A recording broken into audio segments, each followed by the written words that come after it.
నమస్కారం సుధీర్ సార్. నమస్తే. సార్ క్వాంట్‌ని ఏదైనా అంటే ఏ ఎగ్జామ్ అయినా సరే అటెంప్ట్ చేసేటప్పుడు 100% అటెంప్ట్ చేయాలా? లేదంటే సెలెక్టివ్‌గా అటెంప్ట్ చేస్తే మంచిదా? ఇందులో ప్రిలిమ్స్, మెయిన్స్ 2 ఉంటాయండి.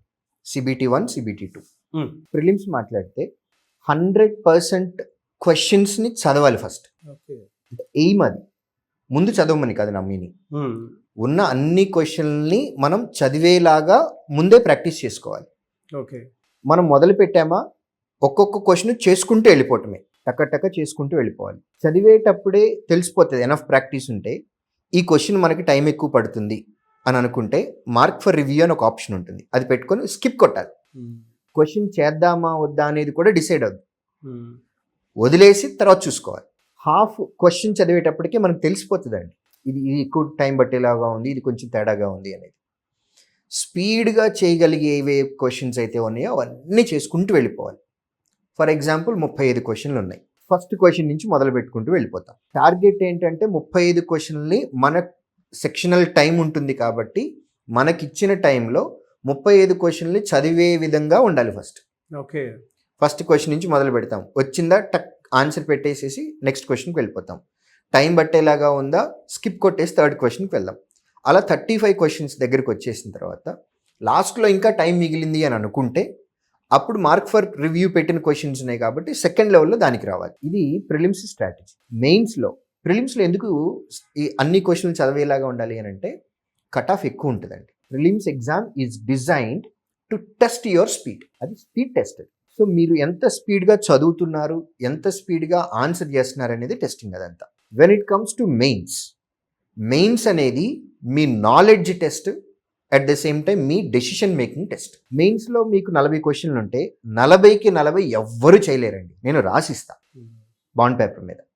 40కి 40 క్వశ్చన్లు ఇచ్చిన టైంలో ఎవరు చేయలేరు. అండర్లైన్ ఇచ్చిన టైంలో. ఇది 100%. ఇంతవరకు ట్రాక్లో కూడా లేదు రికార్డులో. మెయిన్స్లో 100% వచ్చిన మార్క్స్ అనేది ఇంతవరకు ట్రాక్లో లేదు. 2011 నుంచి మొదలుపెట్టి. సో అక్కడే తెలిసిపోతుంది మనకి.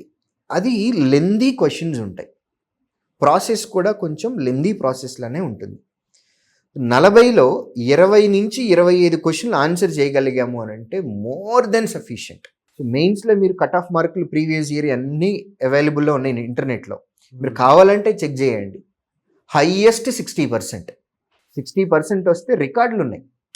గతంలో జరిగిన కొన్ని ఎగ్జామ్స్లో కరెంట్ అఫైర్స్కి సంబంధించి అవుట్ ఆఫ్ ది బాక్స్ మాట్లాడుతున్నాను, బట్ స్టిల్ కరెంట్ అఫైర్స్లో 1 మార్క్ కట్ ఆఫ్ ఉంది. ఎంటైర్ సెక్షన్ మొత్తానికి 1 మార్క్ కట్ ఆఫ్ మార్క్. అంటే మీకు ఏ లెవెల్ ఆఫ్ స్టాండర్డ్ క్వశ్చన్స్ వస్తున్నాయో చూసుకోవాలి. సో అప్పుడు మెయిన్స్లో స్ట్రాటజీ ఎలా ఉండాలి? మెయిన్స్లో కూడా 40 క్వశ్చన్లు చదవాలి. ఫస్ట్ మనం ప్రాక్టీస్ చేసే విధానం కూడా 40 క్వశ్చన్లు చదివేలాగానే స్ట్రాటజీ ఉండాలి. ఆ 40లో మనకి తెలిసినటువంటి 20 క్వశ్చన్లు సాల్వ్ చేయాలి. హైయెస్ట్ టార్గెట్ 25 క్వశ్చన్లు. మెయిన్స్లో 60% కంటే ఇంకెక్కువ అవసరం లేదండి, స్పెషల్లీ క్వాంట్ కాబట్టి. ఎగ్జామ్ ఏదైనా సరే మన ప్రాక్టీస్ ఏ రేంజ్లో చేసే ఎగ్జామ్కి వెళ్ళాలి అని అంటే మనకి ఇచ్చిన టైంలో అన్ని క్వశ్చన్స్ని చదవాలి. అందులో మనకి తెలిసినవి మనం పిక్ చేసుకోవాలి.